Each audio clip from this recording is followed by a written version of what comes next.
Radio Bandido viewers and listeners. You can now watch Teleradio Bandido on our new YouTube channel, RJAM News. Hit the subscribe button and like the video. Don't forget to click the bell icon so you get notified when a new video gets uploaded. Don't miss out on our dynamite lineup.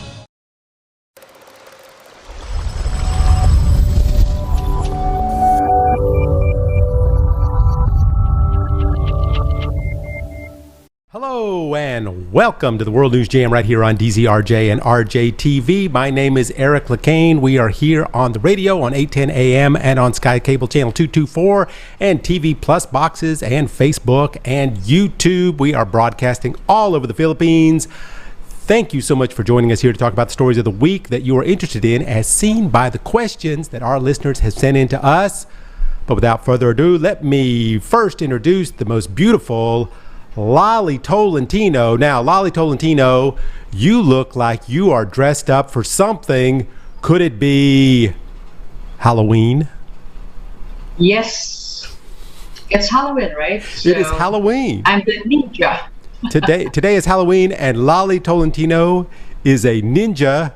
Later in the show, Lalie Tolentino will demonstrate her kicks and throwing, what are those things called? The little silver stars that the ninjas have that they throw. Maybe you'll choke somebody out or something. So, Lalie, it's Halloween today. I had a Halloween costume and I was putting these wraps on my head and I had makeup going on and I had all this stuff. And then by the time I was done, I'm like, you know what? I look like a transgender genie. Now, not that there's anything wrong with the transgender genie, but I looked kind of stupid, so I took it off. So what I'm going to do instead for Halloween is I'm going to add effects to my video here. So try and be spooky with a little rain, and then we're going to have a ooh. Now it's all spooky here to go with Lalie Tolentino's ninja outfit. It is Halloween here on the Jam, and last year in Halloween we didn't really have it because we couldn't have it because of the pandemic. And this year, we can't really have it again. I know in my neighborhood, we were going to have Halloween and the kids come around and then they decided, oh no, that would be, there would be lots of controversy if the kids came around and somebody got something or got sick. So anyway, they canceled Halloween here. But in the rest of the world, Halloween is still going on. And it's interesting because I was looking at the list of the top costumes for 2021. Mm-hmm. And you know what the number one costume is for 2021? This is by sales and what people have shown up to parties and so forth. I don't know how they come up with these things. But anyway, the number one costume for Halloween this year is the witch. Oh. Thank God I'm not wearing witch outfit. Traditional Halloween outfits. And the second most popular outfit was the rabbit. So we're not getting all that creative going into 2021.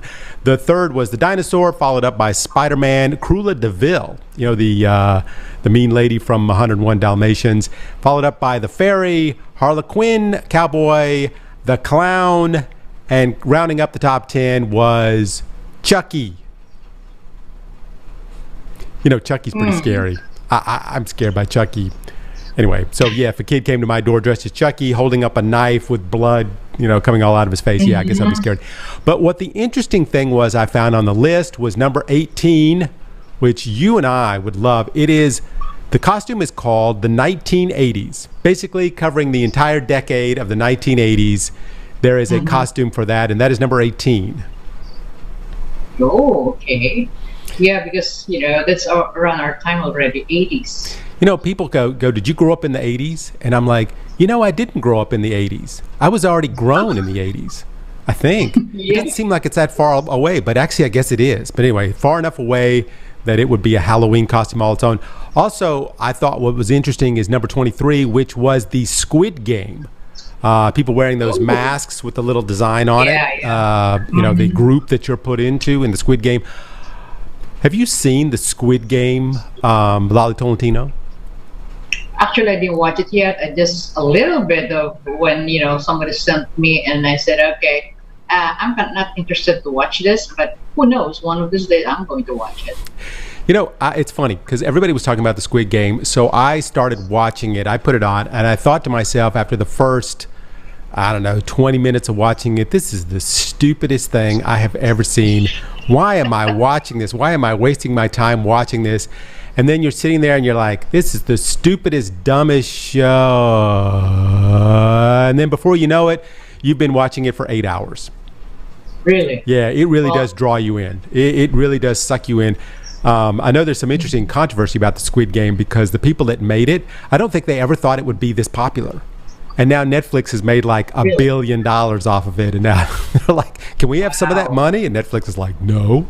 But yeah, it's turned out to be the big sleeper hit out of Korea. And it is really good. It's a great, I watched it. I actually watched it all the way to the end. And, when, like I said, when you first watch it, you're first watching it, it just seems like the dumbest show ever. And then after a while, it's like, wow, this thing is actually pretty good. So anyway, here on Halloween, in our spooky scene here with Lalie being a ninja, and I'm sitting here in the rain, supposedly with my special effects going on. Lalie Tolentino, what kind of questions do you have from our listeners that came up this week, this Halloween week? Because that's what our show is based on. It's based on stories going on around the world that our listeners are interested in, that they send us questions on. So Lalie Tolentino, the ninja, what is the first question from this week? All right. Okay. Interesting question from Millet of Las Vegas. Okay. I'll read it for you, Eric. What do you know about the Princess Mako of Japan? She married a non-royal college sweetheart. So she doesn't belong to the royal family anymore? First of all, Lalie, is it Mako or Mako? I've heard it pronounced either way. We read it as Mako. Mako? But if you are like you, Mako. Mako? If you have a southern United States draw, it is Mako. Anyway, so it turns out when you are with the royal family in Japan, you must keep that bloodline flowing, because if you venture outside the bloodline, you are cut off from the family, it turns out. So when Princess Mako decided to marry her sweetheart from college, everyone thought it was so beautiful that she picked love over her seat as the princess, something like out of a storybook, like this beautiful fairy tale. And it seemed that way for a while, partly because many people don't like the royal family anyway, kind of like the British royal family. So the general public thought, oh my goodness, this is a breath of fresh air.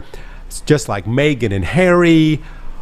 But, how the public's mind changes, how these things go. So after they announced their plans to marry, the press uncovered a dispute between Mako's boyfriend's mother and her former boyfriend, how he loaned the family money and it was never paid back. And so the son said it was a gift, not a loan. However, the mother's ex-boyfriend said no, it was a loan, but Mako's boyfriend said he would pay a settlement. So at that time, people started saying, well, hey, maybe this young man is not worthy of a princess since he can't even pay his debt to his mother's ex-boyfriend. Why does his mother have an ex-boyfriend? So after the scandal, they had to postpone the wedding.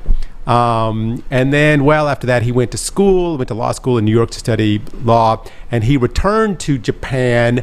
And when he returned to Japan, oh my God, he was sporting a new ponytail. Oh. The press went crazy, over this new ponytail. How could the princess like this guy who has a ponytail? So he was definitely not fit to marry a princess. So anyway, they went ahead and got married anyway. A very small wedding, not the usual stuff that you would see in a royal wedding. And the $1.3 million that she was supposed to get when she marries, she turned it down. Also, the day of the wedding, people protested the wedding, saying we need to protect our royal household, blah, blah, blah, blah. The attacks on Mako became so severe that she started having mental issues. She said after the wedding that all these incorrect reports about her husband, they caused great fear and stress and sadness to her. So just like Harry and Meghan, guess what they're going to do? They're going to move to America, which seems to be where royals move to get away from their countries and all the problems that they have there. So, because America, there's no king, there's no queen, there's no princesses, nobody really cares there. So anyway, Mako is taking her boyfriend, or rather her new husband, to America to kind of get away from it all. Why not? If she's really in love, or both of them are in love, why not go somewhere else? If the people cannot take us for whatever reason, then I'll just move forward. Yeah, just listen to your heart. Maybe if it is worth it. Yeah, I mean, it's it is a story right out of a Disney cartoon. I mean, she's a princess. She has everything, and she's going to marry this commoner because she's in love and give up everything. Give up, her younger brother is the future emperor of the country. And think of what her life would be. And now she's going to go live with this guy who's like kind of a, law student, just got out of school. He's got a job now, and they're going to live in New York and, live a probably fairly modest life. So very interesting story, the way this has turned out. It's not really like Meghan and Harry, because Meghan and Harry have like hundreds of millions of dollars, especially after their Netflix deal. But it will be interesting to see if these people, if the royal, if Mako and her husband drop out of the news, or they stay in the news. You know what? I think this couple, when they move to New York, they're going to start a life and prove themselves that, they can live without the royal title. Yeah. That's my thought. All right, let's go to Ingrid of Pasay. Why Spanx founder gave employees 2 first-class plane tickets plus $10,000. What's the deal? I love this story. I love these feel-good stories. And this is a feel-good story. This woman that we're talking about here, she used to sell fax machines door to door to make enough money to pay for her health insurance. And she started this company called Spanx. It's those, tight-fitting leotards that make you look good even if you have a giant butt. So it's clothes to make fat women look sexy, basically, is what it is. From the idea, and from this whole idea that she had, she became the youngest female self-made billionaire ever. And she just sold her company to Blackstone for $1.2 billion. So what did she do to celebrate this massive sale? She made this video, and she played it for her employees, in which she gave each of her employees 2 first-class tickets to anywhere in the world, plus $10,000 in spending money. And of course, the employees were very, very, very, very happy. In the end, the video, she recalled that all the times that she spent cold calling manufacturers, trying to get them to buy in their idea of women's shapewear, like, tight-fitting clothes for big women. And she kept saying that one day her company was going to be worth $20 million, and people laughed at her. And she is now laughing as she drowns in $1 billion in cash that she just made. Yeah, why not? This is the thing. You don't look down to people who are selling something. Who knows, one of this day, that person will be a billionaire, not a millionaire, but a billionaire. And you know what? I hope Eric, why don't you introduce me to this lady? Maybe I can get a plane ticket also plus $10,000 for shopping. Or at least you can get a pair of Spanx. Yeah, why not? Who knows? Who knows? Let me see. I don't know if they're going to give me her phone number or not. But, thinking about this, if you look at I was looking back at some women that I knew of that started out really poor. Dolly Parton, the country singer, she was dirt poor. She was one of 12 children. She grew up in the poorest part of the United States. Celine Dion was one of 14 children. They slept 4 to a bed, and she's worth like $500 million now. Halle Berry, the famous actress, she was living in a homeless shelter trying to get an acting job. Oprah Winfrey she was a black woman born in Mississippi in 1954. In Mississippi, which is like one of the most racist states, and she was totally dirt poor. She's worth like $2.6 billion now. Do you know Oprah Winfrey was abused? She got pregnant when she was 13 years old. She lost the baby. She has this horrible story about her life, and she ended up making it to $2.6 billion. So it's interesting. I love these stories that they tell about women that have made it, because it's the Billionaires Club is mostly a guys club. Mostly it's guys. And it's just great to hear a story, not from somebody who was born a billionaire, but somebody who had nothing and then became a billionaire. I love those stories. Yeah, me too. And the very interesting part is, if the person, when he turned himself to be a billionaire, is the attitude, how they will treat people later on. Because some people, when they made money or once they have the money, they change, right? I mean, you know what I mean? Yeah. So I hope they will remain good people. This woman gave every single employee in her company a free trip to anywhere in the world. How great is that? It's just a wonderful thing. Because also, where are you going to spend $1 billion? $1 billion is hard to spend. It is. And by the time you spend it, you've already made another $1 billion. So there you go. So give your employees. I would like for the people at DCR to think about giving us plane tickets to anywhere. No, I'm just kidding. Just kidding. So Lalie Tolentino. I'm not kidding, Eric. Here on the World Jews Jam on Halloween, Lalie Tolentino is a ninja warrior, and I am a spooky character here in the rain. So Lalie, what is our next question? All right, let's go to Edgar of Malolos. Why do you think Facebook changed companies? Reason behind? Your latest update, please. Well, okay, so Facebook. We have been talking about Facebook a lot lately. They've been having a lot of problems. Okay, that's an understatement. Basically, they have, recently been, the next big company that doesn't care anything about you, only about their own profits, only about their own bottom line, as told by a Facebook employee in a congressional hearing. And they're currently facing all kinds of antitrust lawsuits against him. And they were fined, $5 billion for giving up the data that they had in 2016 for the election. They're accusing of having influences on elections all over the world, including the Philippines.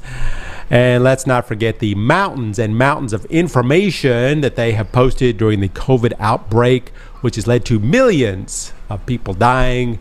Boom, Facebook is not looking good lately.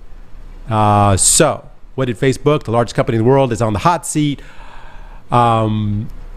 They're trying to break up Facebook. Senator Elizabeth Warren is on the warpath. She's got her shotgun pointed right at them, and she wants to break up that company because, according to her and according to a lot of people, no company should ever have that much control over our lives. Facebook is like, now they're like a Hollywood thriller, in which company they know your name, your age, your birthday, what we like to buy, who we'd like to vote for. And they are manipulating that. So the government has decided to start regulating them,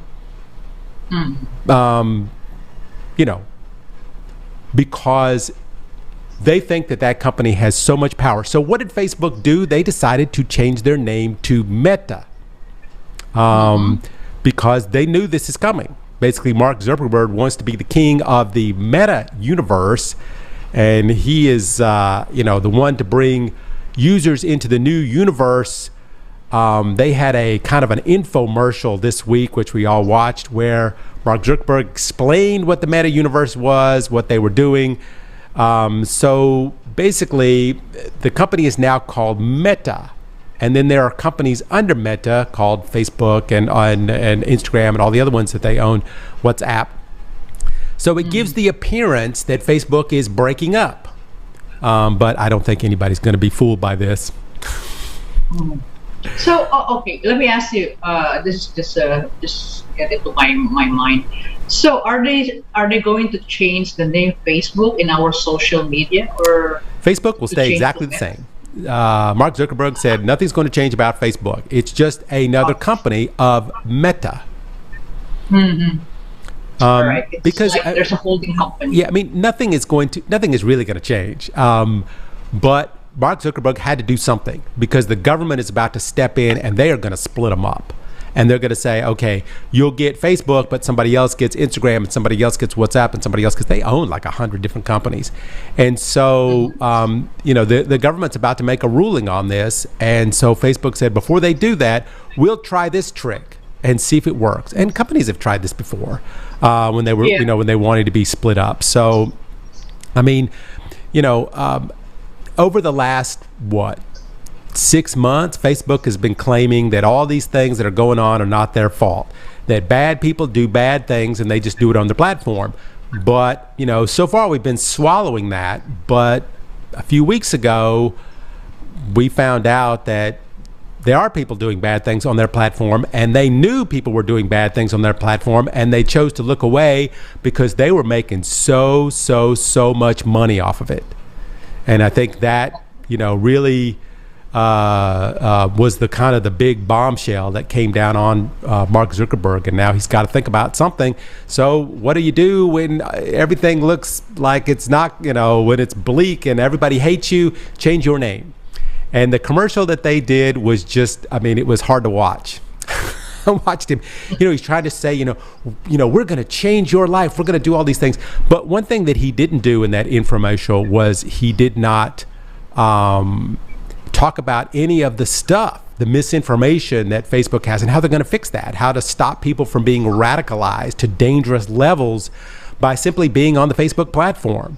So I still don't know how they're going to fix that problem, and that's the big issue with Facebook right now, especially because there's like elections coming up, and the misinformation in the Philippines election has already started. The rivers are already flowing with that stuff. So, are they going to let it continue? Are they going to stop it, or are we all just going to turn a blind eye because now we have the meta universe? The meta universe. Yeah. Well, the thing is, that's only a sad part of the social media. It's like, there's a lot of misinformation, and a lot of people believe it. And, that's the sad part, because this is very, they destroy a family, they destroy practically everything. Yeah, if you don't know how to, you have to discern what you read, because, most of the time, not all, so many bad thing happening on Facebook, especially, there's so many, but anyway, I don't want to go into details of that. It's ruined a lot of people's lives. Before, when we first started this whole social media thing, we had something called MySpace. I don't remember any of these problems ever being on MySpace. We didn't have all this kind of radicalization. Facebook has kind of diverted it that way because they make so much money in people being angry. It likes us to be angry, because the more angry we are, the more ads we'll look at. And they know this. And this is what this woman came in front of Congress and said. And, okay, big companies for so long have been choosing profits over the health and well-being of its people, of the people that use their products.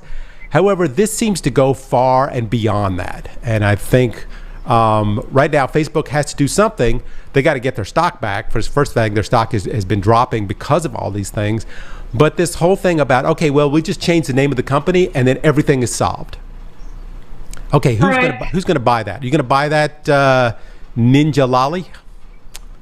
I don't think so. Yeah. Anyway, let's go to Mila of USA. Kick 'em in the face, Lalie. American Airlines CEO says assault on flight attendant, one of the worst in the airline industry. What happened? All right. So, okay, this has been a big story this week. It's a flight going from New York to California. This flight attendant, she accidentally bumped a passenger. She turned around, she apologized to the passenger, and then went on to do her job. The passenger got out of his seat.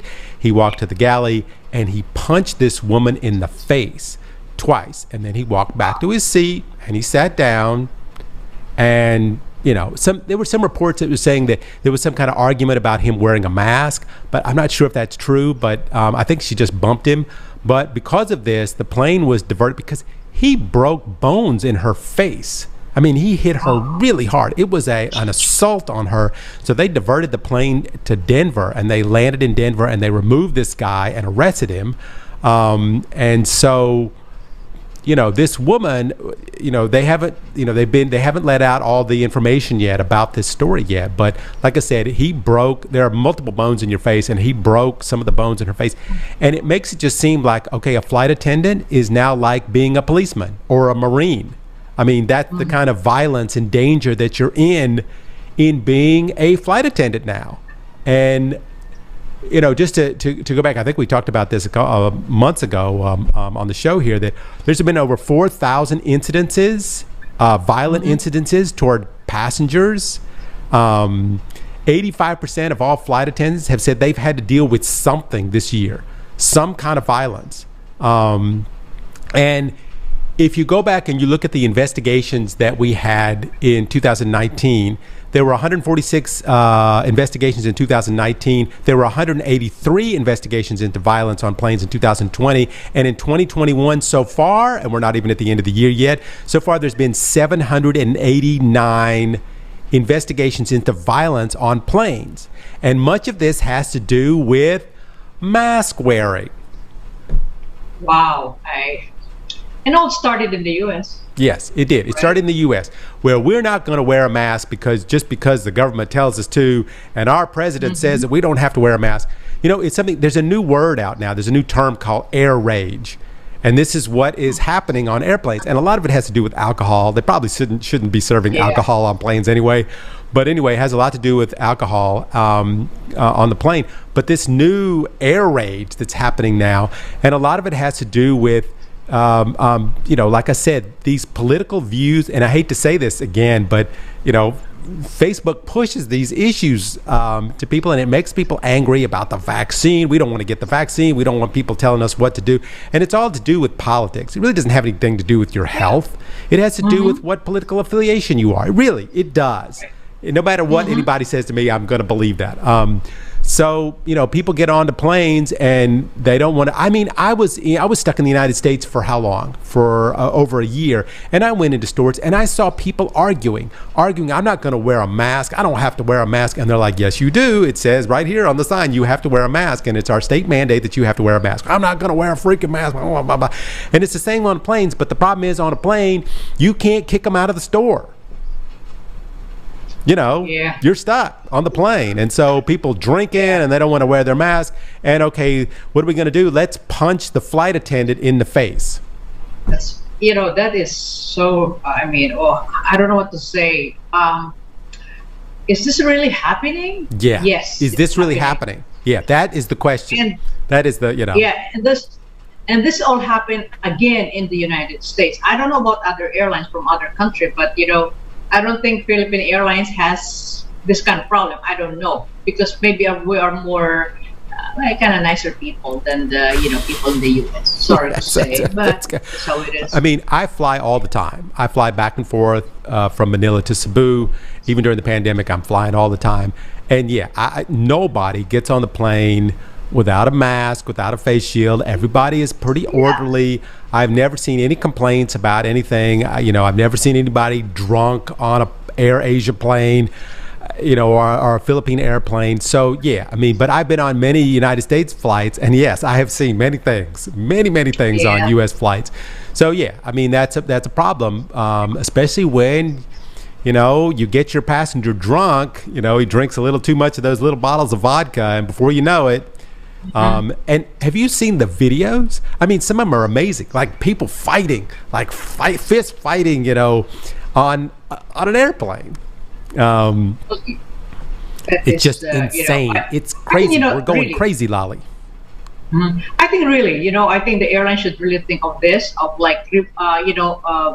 take that alcohol out of, just give them juice or waters or coffee. So, because it started with, the violence started with alcoholism. And make a mandatory sentence, like if you get on a plane and you punch a flight attendant, you're doing a year in jail no matter what. Like that, there's a mandatory sentence. So I think that might make people think twice. I don't know, but I think it would be a good start. Okay, let Ninja Lalie talk to them, okay? So yes, let Ninja Lalie have 2 seconds with him. Okay. All right, let's go to Gino Paranaque. Billionaire wealth soared 70% during the pandemic. One reason why Democrats wanted to tax them probably higher? I kind of agree. What do you think? Yeah, okay, well, this is a U.S. politics question, which, of course, we love here on the show. But, yeah, some people, and this goes all over the world. This question could easily be in any country. But, some people have made a lot of money during this pandemic. A lot. Online company stocks have soared. People making billions and billions. The richer people got richer and richer. So experts say that, the rich people in the United States made $5 trillion during the pandemic. Basically, they sat home and made money off of the poor people who had to buy stuff online. So anyway, the Biden government is saying they have this big $1 trillion infrastructure bill that's currently a big fight between the Republicans and the Democrats who should be Republicans, but they're in like sheep's clothing. If you're an American, you know what I mean. But the problem is that the Democrats want the rich people to pay for this thing. They say that there's about 700 super rich people, and if those super rich people pay their fair share in taxes, that would cover this multi-trillion-dollar plan. So why not? Why not? Elon Musk's fortune went up 1,000% during the pandemic. He's worth like $274 million now. Jeff Bezos' fortune went up 74%. Bill Gates went up 39%. I mean, even if they pay the same kind of tax that the rest of us pay, the same amount, whatever, they're still going to be billionaires. They're still going to be rich. So why not go ahead and why not take the burden off of the poor people and pay their fair share of all this money that they have made off of the people? Now, I don't want to get too technical about all this stuff and go through all the different parts of it because it's kind of boring. But the centerpiece of all this is to say that if someone buys something that is really expensive, when they buy this thing, like something crazy expensive, there's something that costs like, $50 million, when they buy it, they have to pay tax on it. But they buy it once, they pay tax on it, then they borrow money on that item, and that builds more wealth because they're borrowing money on that item, but they've only paid tax on it once. So people in the government are saying, hey, why do they pay tax on it once? If you buy something that's $50 million or $100 million, why don't you pay tax on it every time you make money, every time you get a loan and you make money on it? So why not? And then they buy stock, and then they don't have to pay stock, they have to pay money on the stock until they sell it. But the stock increases in value. Yeah. So why not make these rich people pay tax on the stock that's going up because they don't ever have to sell it because they don't want to pay taxes on it.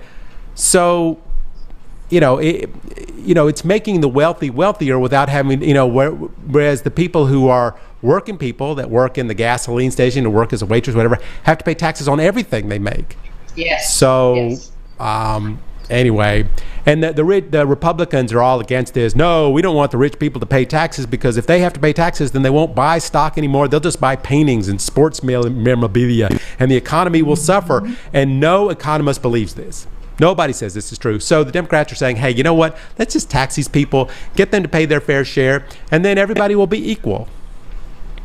Yeah, just do it. Don't listen to those people. Just do it. Just do it. As Ninja Lalie says, just do it.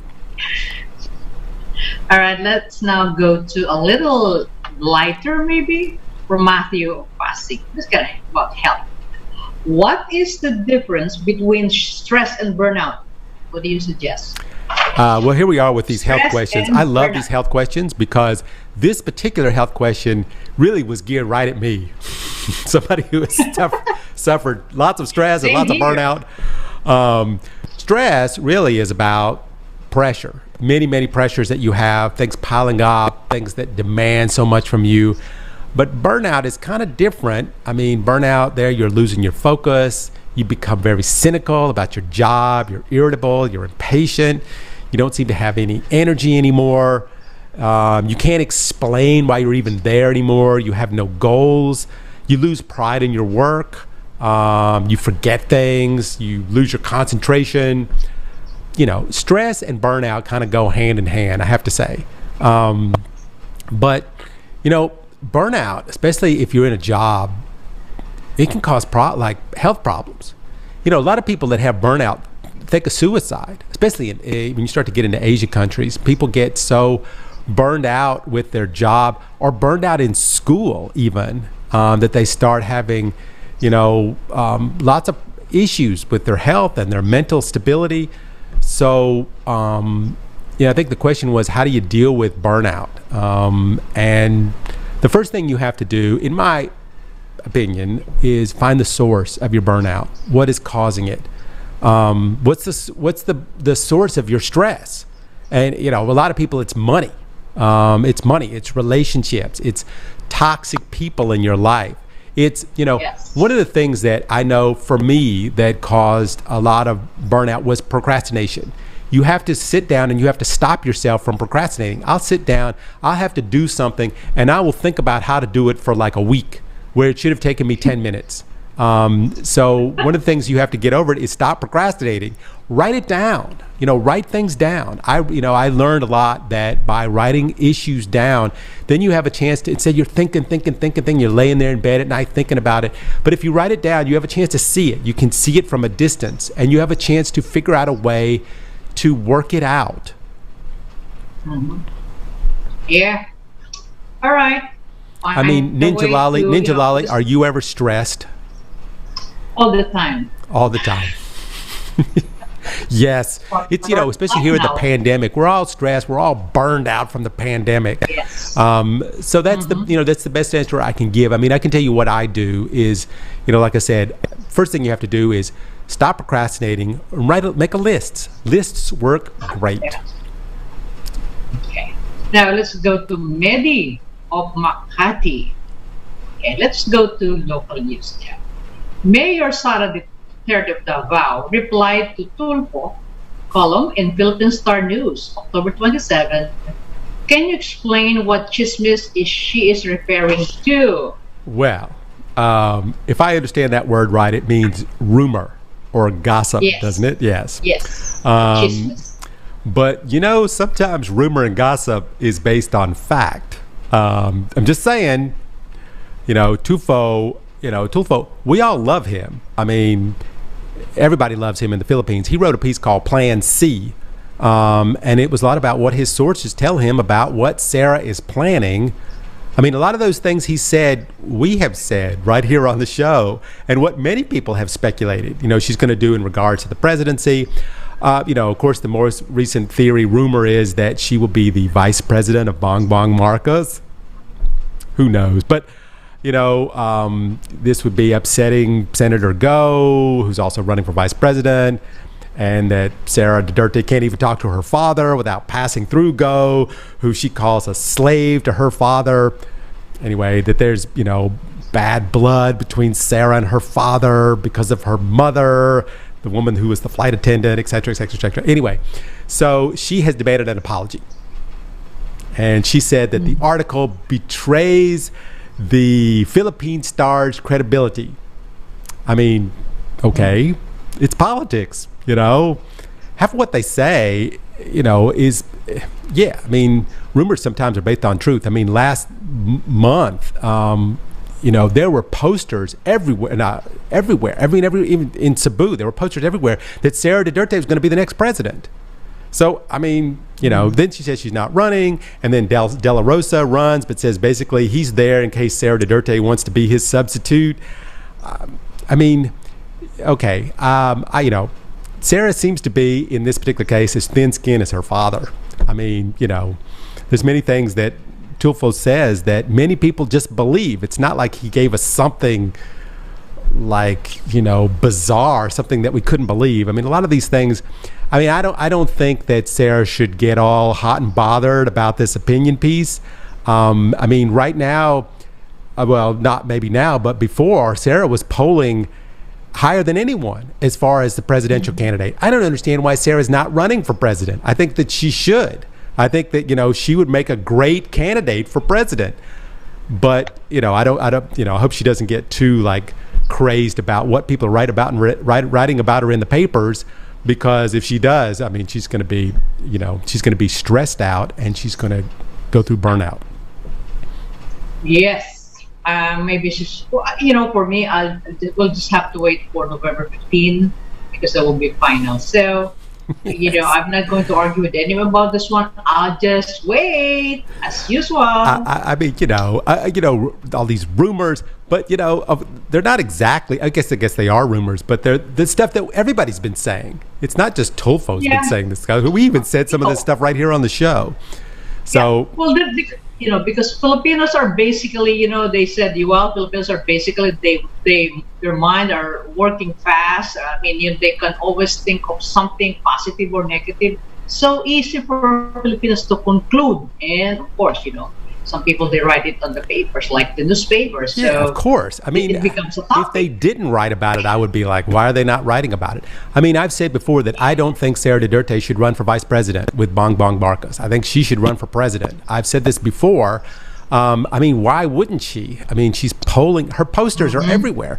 So I did to come out and say, well, I'm not going to do that. Maybe, and De La Rosa like jumping into the mix, at the last minute, supposedly like 2 hours before the deadline, they asked him to be the presidential nominee. Okay.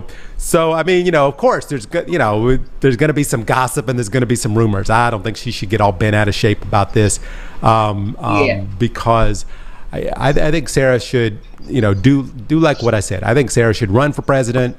I thought she should have announced it before, but we'll wait and see. We got a couple more days. We got a couple weeks. Yeah, let's just wait. All right, let's go to Oscar Pahati. Do you think President Duterte should listen to advice to run for Senate? Okay, all right. Your opinion. My opinion. So from president to vice president, maybe to senator. Now, maybe next they'll ask him to run for mayor of Davao. That would get more views at the presidential race. I guarantee it. I mean, don't you love when these candidates, they're always having to be pushed. They're having to be pushed to run or persuaded to run, and they finally reluctantly run because of the clamor. I mean, does anyone out there not believe that this is Duterte's plan? That maybe Duterte planned all this all along? But I mean, the one thing that they have to do is they need to put out this kind of thing to see if possibly he would win, if he would win for senator. Test the gubernatorial waters, because what would be worse than anything is if Duterte ran for Senate and he lost. Now, I don't think he would, but that would be the worst thing, because that's what worried him about running for vice president, I believe, was when that poll came out and they're like, you know what, maybe he might not win for vice president, so he backed out of that. Personally, if you want my opinion, I don't think Duterte should run for vice president. I don't think he should run for Senate, because what is the upside for Duterte? I mean, he stays out of the International Criminal Court. He can get back at all the senators that had him investigated. But I believe, what I believe is Duterte should look after his legacy. Falling lower and lower in rank is not the way I think Duterte should be remembered. He should be remembered as the president of the Philippines.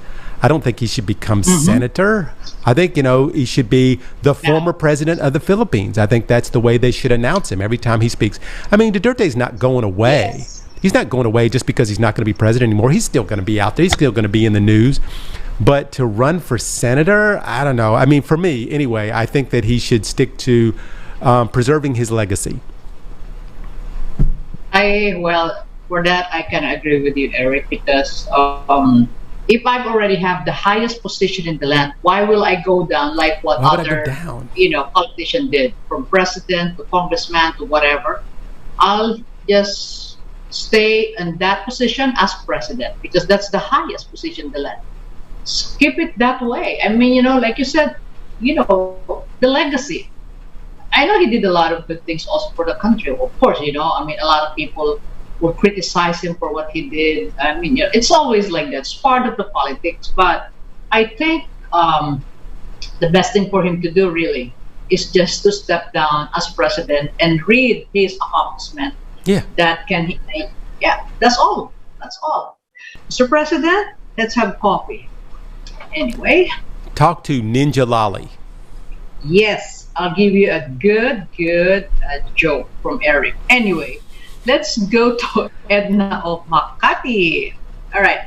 Vice President Lenny says vote buying is wrong, and whoever engage in should be liable. But take the money and pick your candidate according to your conscience. I think not a good point from a vice president. Your take. All right. Okay. Let me just, of course, she should know that everything she says, no matter what it is, going to be taken out of context in some way. I mean, Yes. is Lenny for vote buying? No, she's not. I mean, come on. I think Lenny is just being realistic, as was Duterte. Every time you ask him, the exact same thing. It's part of the culture in the Philippines. I mean, all right, I really don't see so much of it in Manila, but you go down to the province and people rely on the money they get during an election season. And, I spend half my time in Cebu. You go down to the southern part of the Cebu, people wait for the election season. It's better than Christmas time. Every candidate comes to their village and gives out money. And most of the times, they don't even vote, but they accept the money. So, I mean, the money is from taxes collected. So, I don't know. Maybe it's just making a full circle. I don't know. But, I don't think for a second that Lenny believes that vote buying is good. Didn't she file a case before against some politicians for obvious vote buying? But like I said, even if this is an illegal practice, who doesn't do it? Elections are not won through the rich people living in the penthouses in BGC. They're won through the poor people in the province. They're working, working construction and working in the sari stores. Those are the people that vote. Those are the people that win elections. So, and I don't mean this in a bad way, but, a lot of times, because I talk to so many people, and the people, the poor people, especially the ones that I talk to, they don't understand issues. They don't understand money, all these, international, policies and so forth. They understand, a new TV set and new pair of shoes and a bag of food. A lot of times these politicians give out a bag of food. Okay, great. I mean, I've been to the province during elections. They don't even try and hide it. I mean, it's not like, So, like I said before, corruption is part of the culture in the Philippines, from the politicians, the lawyers, real estate brokers, policemen, traffic enforcers, contractors. Oh my gosh, contractors. Boy, do I have experience with that. But if you put money in my hand, I'm going to keep it. I'm not going to turn it back to you. I mean, this is, I guess, what you might call modern corruption. I mean, this kind of thing, it's been jammed down the Philippines' throats back in the 70s and 80s. And, so everybody's doing it. So why not me? Why can't I do it? Why can't I get some money? So, like I said, vote buying is part of life here. And even though it's illegal, it's part of the election process. Many people don't care what are the policies of the candidate. They don't, like I said, foreign relations. What do you care about foreign relations? What do you care about the promises that the politician makes that, what kind of infrastructure we're going to build in 3 years? I want what right now. And let me just say, Lalie, I was at City Hall down here in Cebu just a couple days ago, and I asked the woman who was working there in City Hall, I said, who was the best president ever? And she said, it was Aquino. And I'm like, really? And I said, why is that? She goes, because he increased our salaries. Like, anything else? Nope, that's it. He increased our salaries. So, So it all depends on the people that you talk to about, who's the best president, whatever. They have their own ideas. They have, because very limited. A lot of people do, especially those who are, limited exposure. So they really don't know about. No. And that's how it is. Exactly. What important to them is they have the money. But that's why the politicians should really, really be careful in saying so. Okay. We know that the law, no vote buying, but you can just accept your money. Don't even say that. Any candidate should be very, very careful. That's why Lenny was, she was quoted on what she says. I mean, Lenny needs to watch. Lenny needs to watch what she says for sure, because they're going to twist everything she says in every which way. The only person that can say anything he wants is Duterte and get away with it. Yes, because he's only joking. The next day, I'm just joking, and he can get away with it. But man, other politicians, they can't get away with that stuff. So they need to watch what they say. And I mean, I understand what Lenny meant when she said that. But I could see, right away they jumped right on top of her, and she should know. She should know that's going to happen. Yeah, there's so many things that I read also, but anyway, it's not for me to say it on radio. But anyway, let's go to Miguel. It is Ninja Lalie. We want you to say it. I want, because we want to otherwise, create all the controversy we can. Because you know why, we have more interesting topic, Eric. Look at this. Okay. Yes, we got to get to the rest of the questions because we're on limited time here. I know, right? It's okay. Miguel of Manila, what can you say about the Dolomite Beach? Is it worth putting there? Have you seen it? Well, look at that. Nice. The Dolomite Beach. There was a whole bunch of people at Dolomite Beach just recently, and a lot of people got in trouble because there was too many people on the beach. By the way, everybody's wondering why Lalie Tolentino is dressed like a ninja, because it's Halloween. Happy Halloween. Yes. And that's why it's raining on me now, because it's Halloween. But as far as the Dolomite Beach goes, I mean, most people know my thoughts on the Dolomite Beach because we've talked about it so much here on the show. I know people think it's great. Yes. But it's very much like many things in the Philippines. I see it as a very expensive piece of duct tape. In my place, Lalie, a water pipe was broken, and so we paid my friend's friend, who supposedly knew how to weld, to come over and fix the leak, but they ended up starting another leak. So I paid the neighbor's uncle to put sealant on it, and then the joint broke, and so we had to get somebody. Anyway, what I should have done is I should have paid the right people to come in from the start and replace the whole thing. And Yes. the Philippines has supposedly paid, they say hundreds of millions of pesos to put some sealant on a leak. Just because Dolomite is white, it doesn't mean it's going to work. And I worked with Dolomite before, and I came on the show a long time ago, and I explained what Dolomite does. I mean, it's used for construction. And if you go to other countries, and you will not find a beach that's made of Dolomite, because that's not what it's for, because it dissolves and it creates dust in the air and it washes away. So, I mean, they really should have had, I think, they should have really had some experts come in and, assess this whole thing, which they didn't do. And, the costs were extremely high. And after all this time, it's nothing but a big controversy. They changed the makeup of the beach, the way the beach is naturally formed, which means this is going to have, they should have had what's called an impact assessment, to see how the how the ecosystem was going to react to this beach.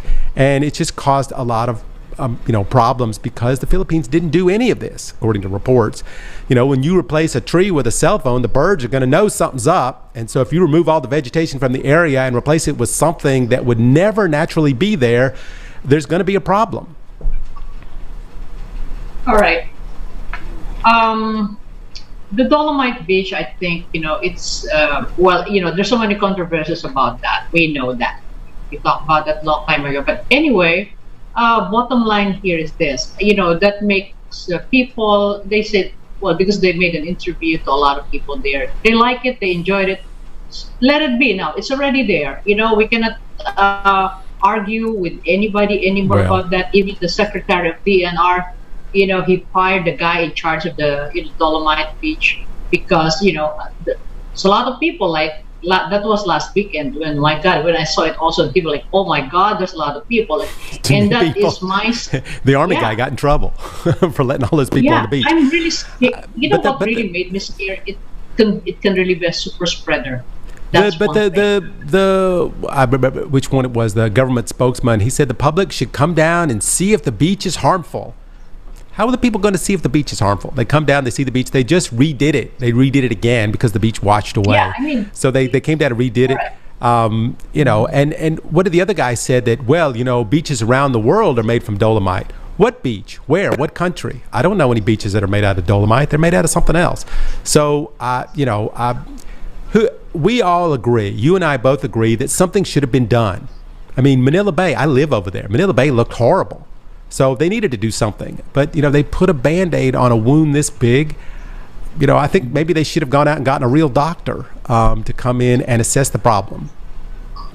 Okay, so maybe they will learn from it. And, But in the meantime, maybe they have to enjoy whatever because that's a lot of money, Yeah, it's a lot of money. It's a lot of money. And Yeah. Cebu now has cut them off. They can't get Dolomite anymore from there, if I understand that right. But I mean, the money Yeah, that they somebody spent on got this it. thing, and then the Dolomite kind of disappeared, and then they had to come back and redo it again. And they said, well, yeah, we're just doing this in the temporary. In the temporary, why don't you do it like from the do it forever for one time, just like me. I do the same thing. I'll do quick fixes on things. It's kind of the Filipino way. You do a quick fix, and then we'll just worry about it next month when it breaks again. So this is one of those times where I think that they could have done it correctly, but because of I'm not sure about how they ended up spending all this money. Where did all this money go? I'm not. We talked about this before, and I don't want to get into that again because I don't want to say something wrong. But it just seems like a whole lot of money thrown at this thing when all they had to do was something else. Okay, so for me, I will just have to wait for the next move that they're going to do with the Dolomite Beach. But in the meantime, enjoy it because we cannot do anything anymore if there's a lot of money thrown in that beach. So just enjoy it. So Yeah, no more except arguments. don't too many people go and enjoy it because you may get COVID if too many of you go down. So only Yeah, a few of you go down to enjoy it, but not that many people. Okay, just do the basic protocol, whatever. So Yes. you will not be a super spreader with that beach. Anyway, let's go to Mono Tarlac. Okay. How would you feel if you have a son or daughter graduating with honor and degree while you are in an isolation because of COVID? I mean, what should I say here? I mean, there's a lot of things that have caused great sadness because of the pandemic. You can't go to graduation. You can't go to weddings, Christmas parties. Students, won't even graduate on time a lot because of this. And the worst stories that I have heard are people who are graduating, the first ones in their families to graduate, and they can't have a graduation ceremony and the family can't go. I mean, it's just, how we couldn't go to dinner with our friends. I mean, do you remember what it's like to go out to dinner to a restaurant? I mean, we can't, it was hard for so many people, couldn't see their grandparents, going to sporting events, going to concerts. Think of all the love relationships that were destroyed. The people that were going to marry and had to cancel the wedding, and then the relationship fell apart. I mean, all those months of not going to work and not working out, sitting on the couch and getting fat, they stay, saying, how bad it is. You just sit at home watching TV, and the TV just tells you how bad things are. And, the Philippines has suffered greatly because of this pandemic. I mean, the school, watching a graduation is just one of the, the worst, one of the bad things. And I'll say this again, I feel bad for the government. I know a lot of people criticize the government. I just feel bad for the government. They threw a lot of darts at a dartboard and nothing would stick. Nothing seemed to have worked. And so, everybody looks back and say, well, shoulda, woulda, coulda. But how would you know? How did anybody know this was going to happen? I can't fault the government that much for this, for all these problems that the Philippines is having. And one last thing I want to say is, a lot of adults took it in stride, but kids had the hardest time dealing with this. Because when you're a kid, a year and a half is a long time not seeing your friends, cut off from the social scene, from school. It's been really hard from kids. You're ready to graduate from high school, ready to go to college. And I mean, in your school, you got a sports scholarship to college, but there's no sports anymore and there's no in-class things. So, I mean, it's been really tough on kids. Yeah, it's tough for everyone. And I just hope and pray, that soon this pandemic will be, over so we can go back to normal, which not really normal, but they say a new normal. And we just have to accept it. And there's so many ways to do things now. Because like here in Metro Manila, you can go out. I mean, if you see, buses are already almost full, the jeepneys. I'm just talking about the... it's coming back. Public transport, yeah. And now the mall, go to the mall. I can feel that there's no pandemic because there's a lot of people shopping already, believe it or not. Because, yesterday I even went to Quezon City. for whatever reason, I said, okay, I'm going to Quezon City and see how am I going there. Okay, should I take a Grab, take public transport, and which I tried. And this is the thing I learned. I learned a lot yesterday from going to Quezon City by first taking the bus going to somewhere. And they said, Mom, there's no bus going to Cubao. I said, okay, so what do I do now?